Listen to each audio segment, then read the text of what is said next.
Hoy pues tenemos a Bienvenida, ya sabéis que es la responsable de territorios, lleva con nosotros, estábamos hablando, 28 años, yo creo que es conocida por todas las caritas parroquiales, porque seguramente que en algún plan familia, en alguna formación, en algún acompañamiento ha estado presente. Ella sabéis que es psicóloga de formación y siempre ha estado muy involucrada en todo lo que tiene que ver en intervención y sobre todo mucho en mujer. Y yo creo que al ser de la casa nos conoce muy bien y puede hoy enseñarnos, bueno, pues en algo que nos afecta mucho a los que estamos sentados en las acogidas de las caritas parroquiales, que es cuando escuchamos a la gente que llama a nuestra puerta y que necesita que les acompañemos, pues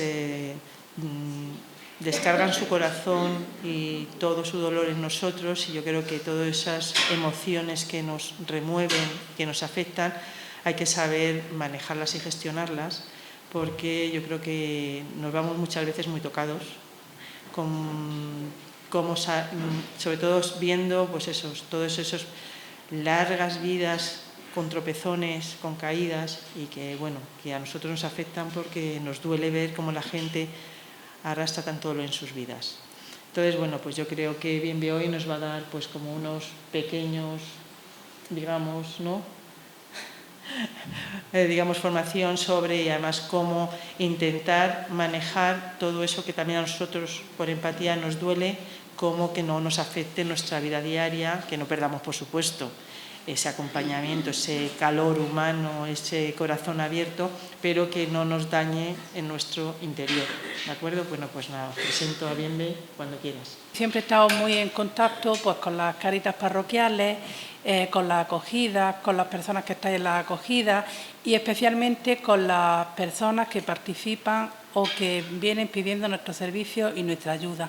En la acogida y también en varios proyectos de mujeres, familias, infancia, minorías étnicas, en definitiva, colectivos de personas que están pasando por situaciones de especial complejidad. Todos sabemos que las situaciones sociales que generan la vulnerabilidad o la exclusión van siempre asociadas con estados emocionales, con alteraciones emocionales que repercuten en los comportamientos de las personas. Esto hace que muchas veces en nuestra acogida nos encontremos con personas que vienen solicitando nuestra ayuda y que tienen unas reacciones de comportamiento que no llegamos a entender y que muchas veces incluso criticamos, criticamos o comentamos, es que viene exigiendo, es que vienen ciertos comportamientos que nos cuesta muchas veces entender. Yo pongo aquí, por ejemplo, se ha diagnosticado o se ha definido como síndrome de Ulises el comportamiento que presenta muchos inmigrantes con una sintomatología de estrés, de ansiedad, de muchísimo miedo, que se traduce algunas veces en agresividad, en impotencia, en inseguridad, en pequeñas, a lo mejor, manifestaciones como no llegan a ser agresivas, pero, bueno, la palabra correcta es como exigencia. Entonces, vamos a ver, lo que debemos primero es entender qué está pasando en estas personas, para estas reacciones o estos cambios en su comportamiento. Comprender cómo se originan las emociones es vital para que una persona, para establecer un plan de intervención y de acompañamiento con una persona. Enseñarlos a resolver sus conflictos emocionales. Ahora vamos a ver un poquito cuáles son las emociones, porque mirad, muchas veces ni nosotros mismos sabemos la emoción que estamos sintiendo en un momento. Llegamos a equivocarnos, sintiendo a veces compasión o lástima en situaciones que lo que realmente debemos es de empoderar y de transmitir confianza a la persona que tenemos delante. Muchas veces, a lo mejor, con nuestra mejor intención, victimizamos, compadecemos, y estas actitudes muchas veces no empoderan a la persona, que lo que realmente necesita es un empoderamiento y una recuperación de su autoestima y de la creencia y confianza en ellos mismos. Hemos escuchado muchas veces como herramientas para empoderar a estas personas como puede ser la escucha, la asertividad, enseñarles a resolver conflictos, ¿vale? Son vitales para poder tener éxito en sus procesos de recuperación personal. Ya he comentado los síntomas de inseguridad, de estrés, de miedo, de percibir el fracaso personal. A lo largo de nuestra vida todos estamos sometidos a situaciones estresantes que nos descontrolan, ¿no? Pero a lo mejor van asociadas y lleva asociado un proceso de duelo, que ahora también vamos a ver un poquito lo que es. Hay veces que en una misma persona coinciden hasta 14 factores estresantes, como pueden ser víctima de violencia de género, ser inmigrante, no tener arraigo social, tener una enfermedad, tanto mental como física. O sea, coinciden una cantidad de factores excluyentes o estresantes que hacen que, evidentemente, la persona no tenga un propio autocontrol de sus emociones. Yo me he encontrado muchísimas veces, porque yo estoy diariamente en contacto con personas, pues cómo el miedo de una persona la anula hasta ser incapaz de realizar cosas que ha realizado toda su vida. Cómo el miedo nos anula, nos paraliza, ¿vale? El miedo es una de las emociones que más paralizan. Otra cosa que aparece muchas veces, no sé, porque vosotros estáis la mayoría en acogida y lo veréis, parece que se produce como una regresión psicológica. Estas personas que están mal y que están sometidas a tantísima presión emocional, se produce como una reacción psicológica y desarrollando actitudes muy infantiles. La rabieta, es que si no me das lo que yo te pido, ya está la rabieta, el enfado, o no ha pasado en vuestra acogida, ¿vale? Actitudes de muchísima dependencia, una dependencia emocional muy fuerte, que muchas veces también nosotros, con nuestra buena intención, por supuesto, mantenemos, que es lo que hablaba al principio de las actitudes de proteccionismo. Dice, hay un estilo de relación de ayuda, que no es tal, no es relación de ayuda, que se llama el estilo del misionero, y es cierto. No te preocupes, tú no te preocupes, intentamos todo arreglarlo, cuando con nuestra mejor intención, vuelvo a repetir, pero muchas veces no es el no te preocupes, es sí te preocupes. Tienes que preocuparte porque tienes una situación difícil que resolver. Y muchas veces en el proteccionismo, con tanto intentar proteger, pues muchas veces conseguimos todo lo contrario.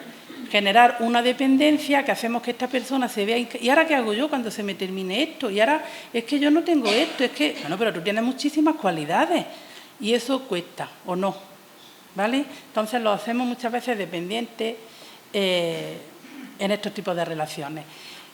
Otro comportamiento que podemos observar mucho es chantaje emocional. ¿Qué es chantaje emocional? A lo mejor comentarios como es que por tu culpa, por mi niño, no sé qué, es que como no me da esto, pues por tu culpa yo hoy no voy a poder no sé cuánto. No sé si os suenan estas cosas. Entonces, tenemos que estar por encima de esto y no hablar de culpa, pero sí de responsabilidades. Tenemos que hacer consciente a la otra persona que la responsabilidad primera y última de que su hijo esté atendido es de ella, no es mía, ¿vale? Lo digo porque muchas veces yo me encuentro con voluntarios, con personas que están en la acogida bastante agobiados. Es que me he ido esta noche, es que no he podido dormir esta noche, porque es que no pude anoche resolver a las 11 de la noche una emergencia de este tipo. Entonces nos llevamos como nos transmiten ese agobio y no nos hace bien a ninguna de las partes. Luego también hay que hablar de que en los últimos años, pues desde que empezó la crisis, lo que es el uso de psicotrópicos, de ansiolíticos, de hipnóticos, ha aumentado increíblemente. Ahí tenemos personas que los sedantes sobre todo han aumentado hasta un 81% el consumo de sedantes. Entonces nos encontramos muchas veces con personas pues que están bajo los efectos de una medicación y que a lo mejor nosotros no sabemos hasta qué punto o no sabemos responder a sus exigencias o no sabemos comportarnos.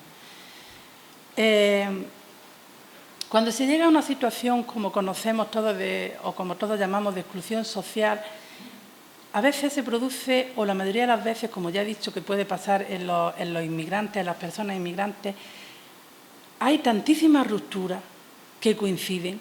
Ruptura laboral, ruptura económica, ruptura de pertenencia. Cuando una persona llega aquí ya no tiene una pertenencia a un grupo, a una comunidad. Ruptura, desintegración de la vida familiar. Aquí tenemos madres solas con los hijos en su país, que los están cuidando los abuelos. Entonces, hasta llega a haber rupturas de identidad, de quién soy yo en un país donde nadie me entiende, donde no entienden lo que hablo, donde... Entonces, imaginaros la cantidad de factores o la cantidad de situaciones que coinciden que pueden coincidir en una misma persona, la cantidad de desarraigo. Bueno, os voy a explicar, esto es muy simple, pero bueno, es que para poder continuar. Sabemos todos lo que son las emociones, ¿no? Más o menos. Las primarias dicen que nacemos con ellas, desde que somos bebés. A un bebé, pues además, los bebés, como no han aprendido a enmascararlas, porque nosotros ya de adultos aprendemos a enmascararlas, disimulamos el miedo, disimulamos la tristeza, disimulamos la alegría, pero un bebé no sabe, todavía no ha aprendido. Entonces, cuando mejor se ven las emociones, la carita de las emociones en un niño chico. Cuando tú le tiras un pellizquillo, llora. No piensas si mi madre va a molestar, se va a molestar o no se va a molestar. Cuando tú, ¿qué te digo yo?, el hacer cargo a la boca, hace el gesto de asco. Nosotros hemos aprendido a enmascarar todas esas emociones. Luego vienen las secundarias, las que vamos desarrollando a lo largo de la vida. Ahí está ya la envidia, los celos, la vergüenza, los sentimientos de culpa. ¿Y esto creéis que es fácil de gestionar, estas emociones?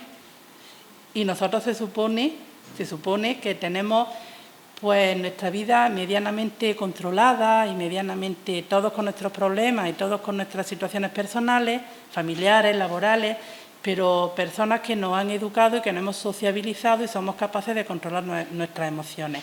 ¿Qué pasa en las personas que están pasando por estas situaciones tan difíciles? ¿Cómo puede controlar la tristeza una persona que esta noche no tiene dónde dormir? ¿Cómo puede controlar esa tristeza? ¿O cómo puede controlar la ira, la rabia? ¿Vale? Por otro lado, es que son pinceladas. Todos a lo largo de la vida hemos padecido pérdidas y toda pérdida lleva asociado un proceso de duelo. Ya no solo la pérdida de un ser querido, como hoy, por ejemplo, como nos ha comentado Alfonso, la madre de nuestra secretaria. Un duelo va asociado a cualquier tipo de pérdida y un duelo tiene una fase que hay que superar poco a poco y ya nos cuesta. Imaginaros cuando coincidan 5 o 6 procesos de duelo. Volvemos a lo mismo, cuando una persona haya perdido todo lo que ya hemos comentado, ¿cómo gestiona todos esos procesos, esa mezcla de procesos? Cualquier duelo tiene muchísimas etapas. Cuando ante una pérdida o ante cualquier cosa que nos duele, lo primero es negarla. Esto no me pasa a mí. No nos encontramos muchas personas de las que vienen a nuestras acogidas que están en esta fase. Niega la realidad. Cuando decimos, hay que ver que no tienen ni para comer y le estoy viendo un móvil de no sé qué, de no sé cuánto. ¿No? Es un mecanismo como de defensa personal. La mente muchas veces niega la realidad. Por no querer sufrir, niego la realidad. ¿Vale? Después viene una fase de ira. ¿Y por qué tiene que ser a mí? ¿Y por qué me ha pasado a mí? ¿Y por qué? Después viene una fase de negociación. Los cristianos, los creyentes muchas veces negociamos, ay Señor, si me hace esto, si me curas, yo te hago esto. Bueno, después cuando ya ni me ha servido la negación, ni me ha servido la ira, ni me ha servido la negociación, ya viene la depresión. Hasta que vamos a la última, que es la aceptación. Aceptar mi pérdida y aprender a vivir con la pérdida. ¿Qué pasa? Que muchísimas veces nos quedamos en la fase de la depresión. No pasamos a la última. Y muchísimas veces estas personas en exclusión están en esta fase de depresión. Y de ahí es muy difícil, porque es muy difícil aceptar que tengo que vivir en mi país y que tengo que vivir sin papeles y que tengo que vivir en la calle huyendo de que me pare la policía y me deporte a mi país. Es muy difícil aceptar esa realidad, ¿o no creéis?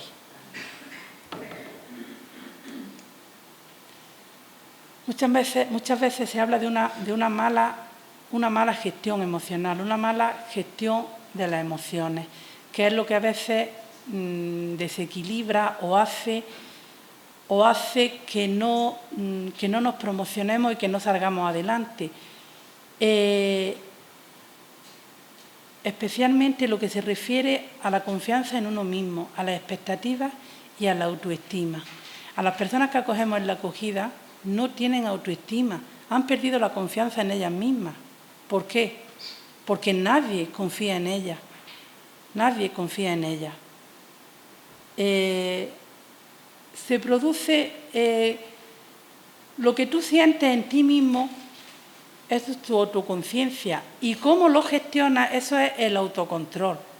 Y luego en los demás, lo que tú sientes hacia los demás es la empatía. Y lo que haces son las habilidades sociales. ¿Qué entendemos cuando hablamos de empatizar con la persona que tenemos delante?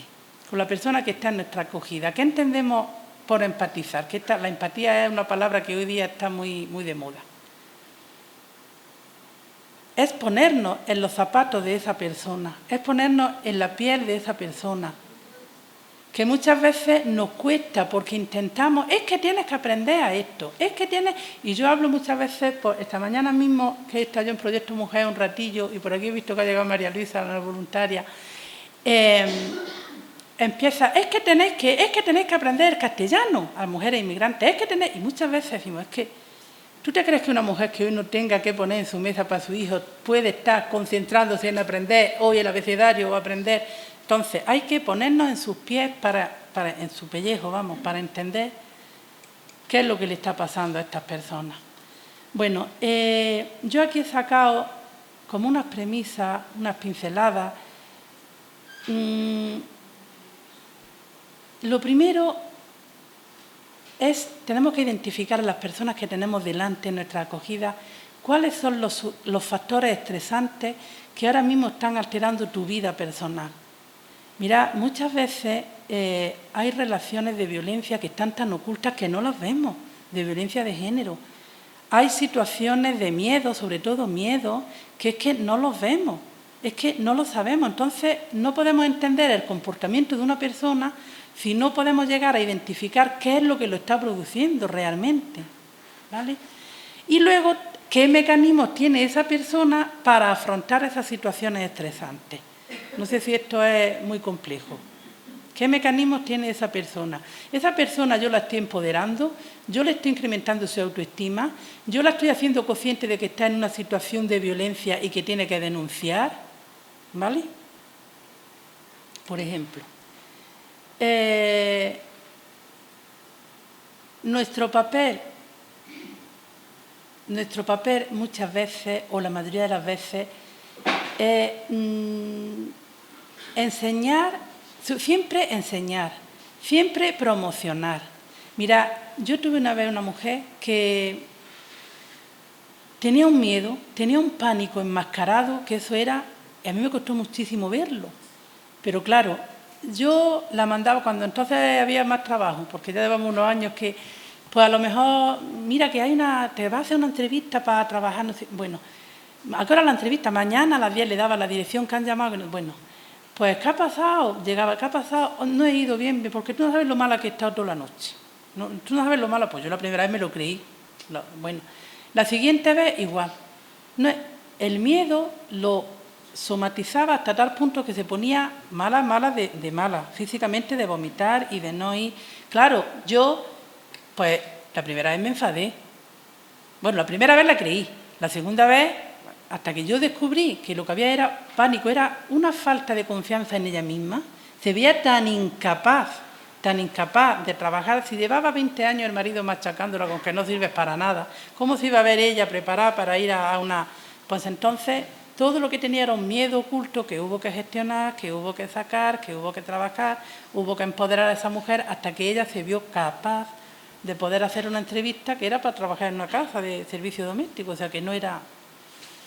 ¿Vale? Entonces, identificar emociones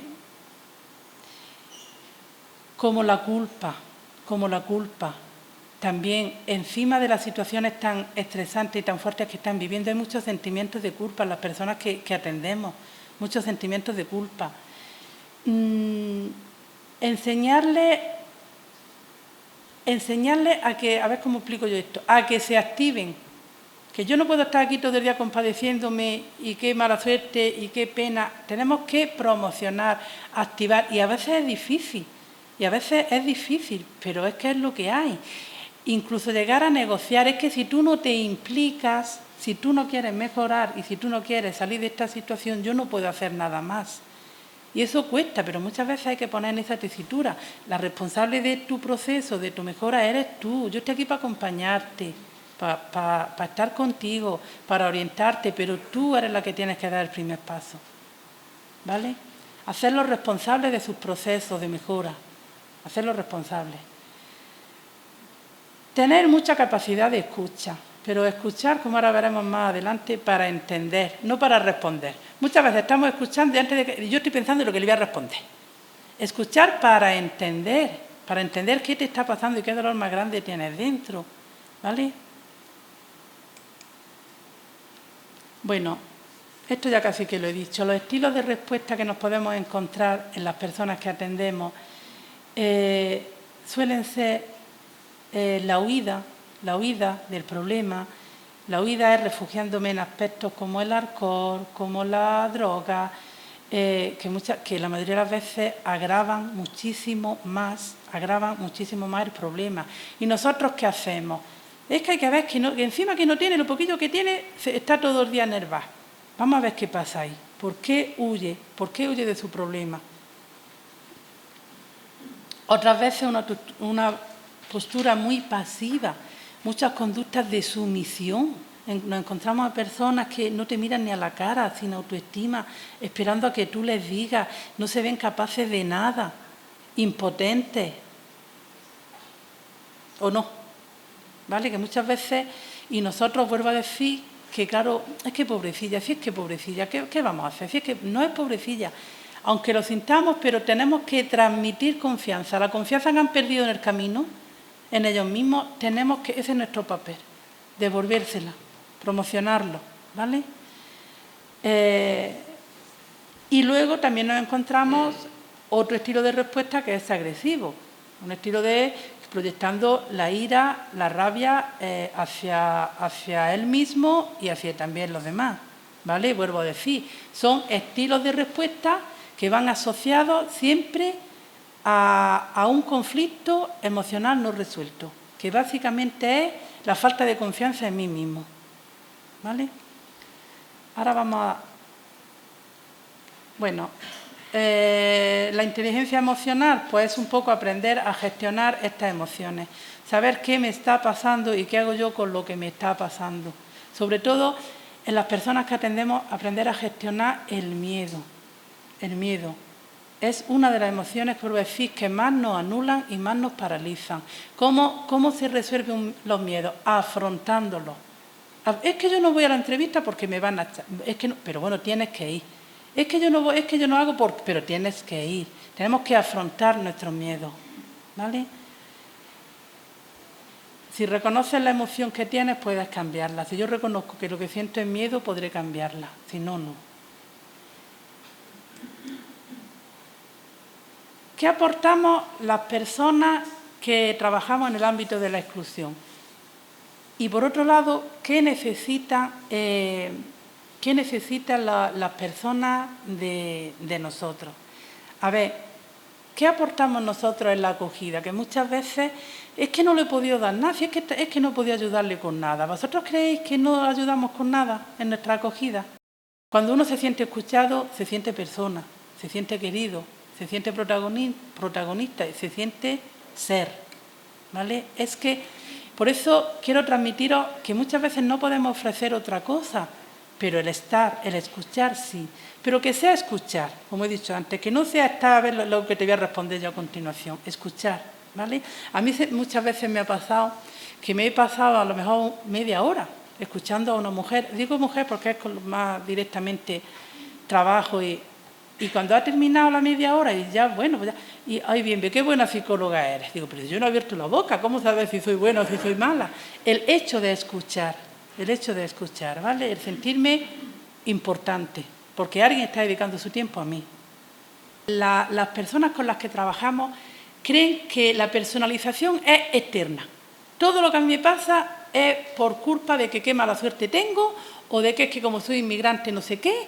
Además, siempre voy a tener mala suerte, siempre, y en todas las cosas. En todas las cosas. Tenemos que invertir a una actitud positiva en la que la personalización es interna. Lo que me pase va a depender de mí, de lo que yo haga, de lo que yo aprenda. A veces me van a salir las cosas bien, a veces mal, no siempre, y en ciertas cosas, no en todo. No sé si vemos la diferencia. Cuando una persona está con la autoestima por los suelos, todo me sale mal, siempre, qué mala suerte tengo y todo. ¿Vale? Vamos a invertir en que depende de mí, el que esa suerte cambie, depende de mí. Depende de mí. Tenemos que transmitir a las personas que tenemos nuestras acogidas, pero vamos a ver, ¿y tú qué pretendes con esto? Porque tú tienes que gestionar tu vida, tú tienes 2 hijos y tú, ¿cuál es tu objetivo? Pues yo es que no sé, porque como está el trabajo tan mal, bueno, pero tú, ¿cuál es tu objetivo? ¿Cuál es tu meta? ¿Y qué es lo que tú quieres conseguir? Pero, vuelvo a repetir, haciendo responsable a la persona que tengo delante, que muchas veces con nuestro estilo tan paternalista y tan misionero, pues llega, es que tú lo que tienes que hacer es esto. Bueno, eso es lo que yo creo que tiene que hacer, o lo que yo desde mi situación, de mi comodidad, entre comillas, o de mi estado de confort, haría, pero no. Es ella la que tiene que decidir y la que tiene que ver qué hace. Entonces, utilizar mucho, se dice la técnica del espejo en psicología. Bueno, ¿y tú qué harías? Bueno, ¿y qué piensas hacer? O sea, transmitir a la persona la responsabilidad de qué voy a hacer por cambiar mi situación. Tener objetivos claros. Centrarse en el aquí y ahora. Aquí y ahora. Es que yo en mi país, bueno, sí, en tu país, pero ahora mismo estás aquí y la situación aquí la tienes complicada. Esta mañana vuelvo a repetir, hablando con la marroquí, hablando con un grupo, pues son muy reacias, les cuesta mucho integrarse, no quieren el idioma, siguen hablando en su idioma, no quieren aprender la cocina española. Es que yo en mi país, pero bueno, es que ahora estás aquí y tú has venido aquí por cambiar de vida y mejorar de vida, pero si tú no pones de tu parte, te has venido para nada, no tiene sentido el que estés aquí. O no nos pasa eso en los grupos, ¿vale? Entonces, lo que importa es ahora, el momento actual. No podemos estar siempre pensando en el pasado o pensando en el futuro, porque ni el pasado existe ya, ni el futuro existe. Lo que tenemos es el hoy, con sus pros, con sus contras, con lo bueno y con lo malo. Negociar. De manera que ganemos las dos partes. Que sí, que tú necesitas una ayuda y yo voy a hacer lo imposible porque tú se te pague el recibo de luz, se te pague lo que sea, pero tú a cambio tienes que hacer también. Tú a cambio tienes que comprometerte a venir aquí porque tienes que aprender a coser o a venir aquí porque tienes que aprender a cocinar, ¿vale? El negociar. Siempre que se pueda. Os he puesto aquí... hay que hacer selectivos las batallas, porque muchas veces a lo mejor es mejor tener paz que tener la razón. Muchas veces algunas personas tienen que decir, bueno, mira, te doy la ayuda y ya está, mejor que no vengas porque para lo que me está ocasionando, ¿vale? Hay que hacer también selectivos en las batallas, pero sobre todo en negociar. Yo te doy, pero si tú a cambio, ¿vale? Es una técnica también de empoderar, porque tú te lo vas a ganar. Lo que yo te voy a poder aportar, tú te lo vas a ganar, ¿vale? La escucha, ya lo hemos dicho, la escucha y la empatía. Lo que os he dicho antes, nuestro peor problema de comunicación es que no escuchamos para entender, escuchamos para contestar, ¿vale? La escucha activa, mira qué buena oreja aquí le han puesto al perro, y la imagen de abajo que es la empatía, mirad qué bien simbolizada está. El que está en este lado ve el 6 y tiene razón, es que es un 6, pero si se pone en el otro sitio ve un 9 y es que es un 9. O sea, los dos tienen razón, ¿vale? Entonces tengo que ponerme en el lugar del otro para entender. Esta foto me gustó mucho porque lo ilustra muy bien. Si yo no me pongo en el sitio del otro jamás voy a ver su situación, ¿vale?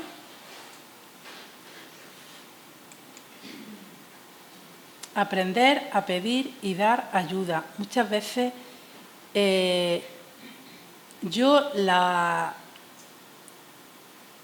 además, hay ciertos grupos de personas que piden mucho, que piden pedigüeñas, y hay que saber también distinguir el que pedir por sistema y el que, porque muchas veces el que realmente necesita una ayuda es el que más le cuesta pedirla.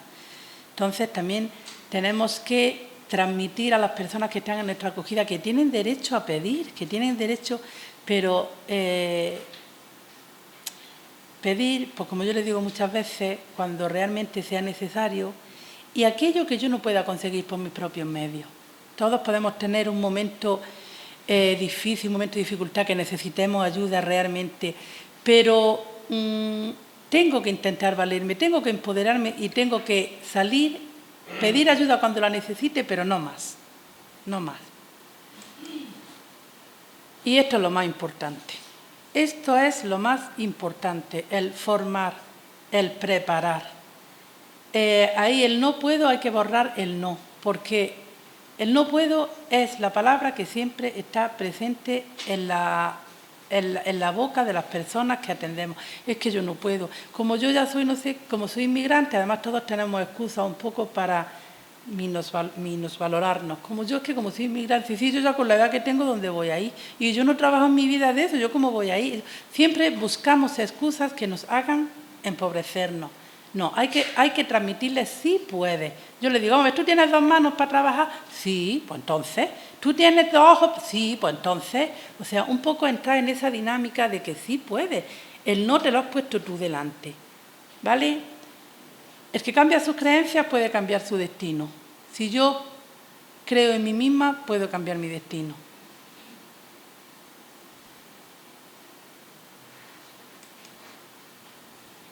Capacidad para reconocer los propios talentos. Es que yo no sé hacer nada. Hombre, ¿no sabes hacer nada?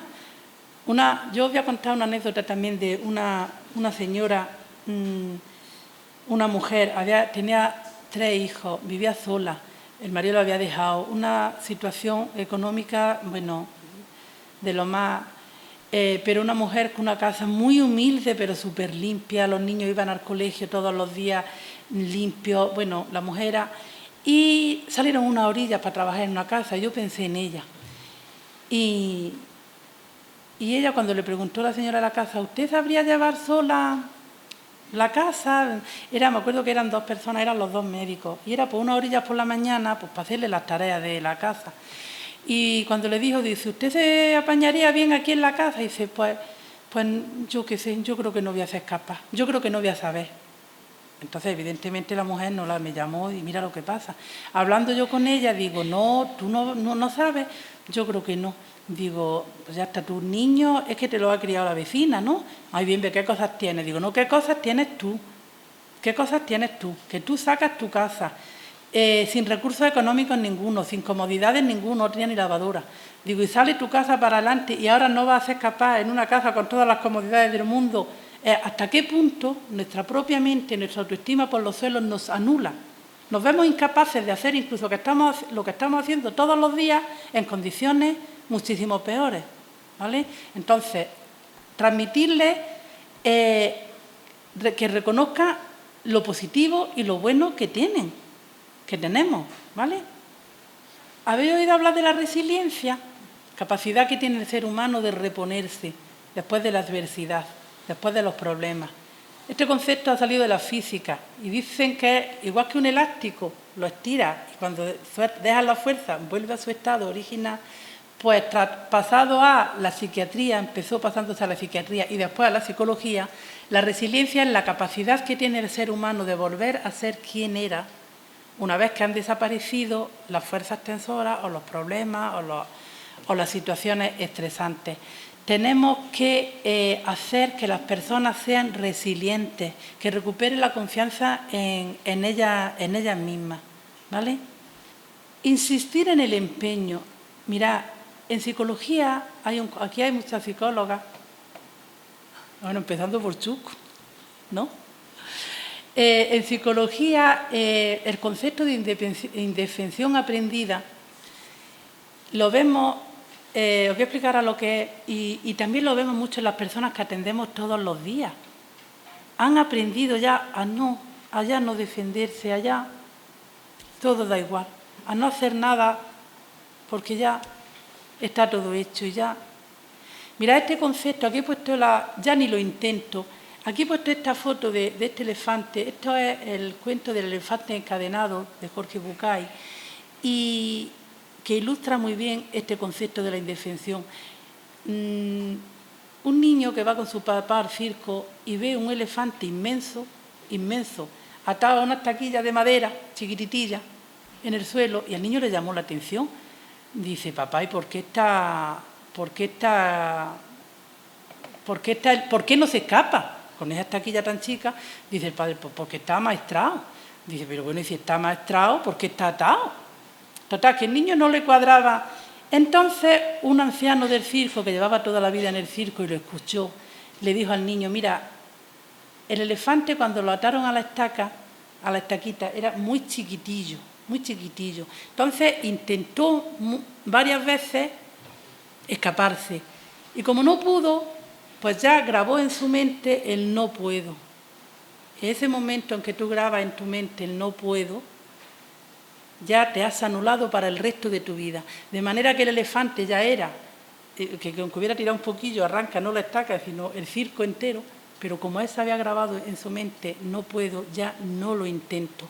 ¿Cuántas veces en las personas que atendemos, cuántos no puedo tienen grabado en su cabeza? ¿Cuántos ni lo intento? Venga, que tienes que aprender a leer Juno, que yo lo intenté una vez. Vamos a ver, ¿cuándo lo intentaste tú una vez?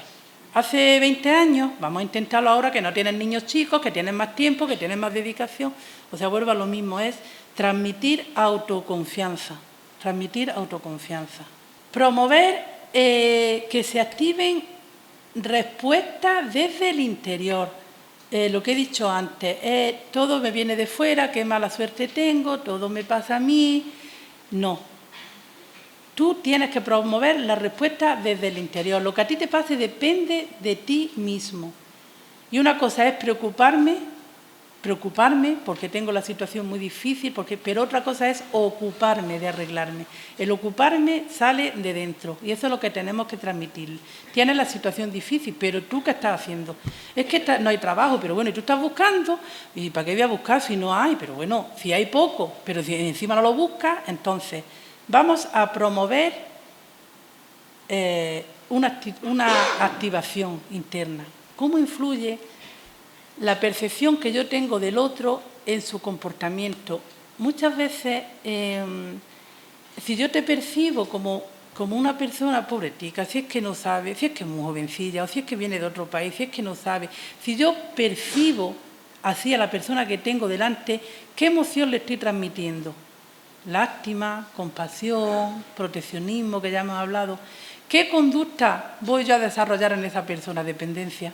El que no se vea a nadie nada más que en busca mía. No sé si me explico, que dependa de mí.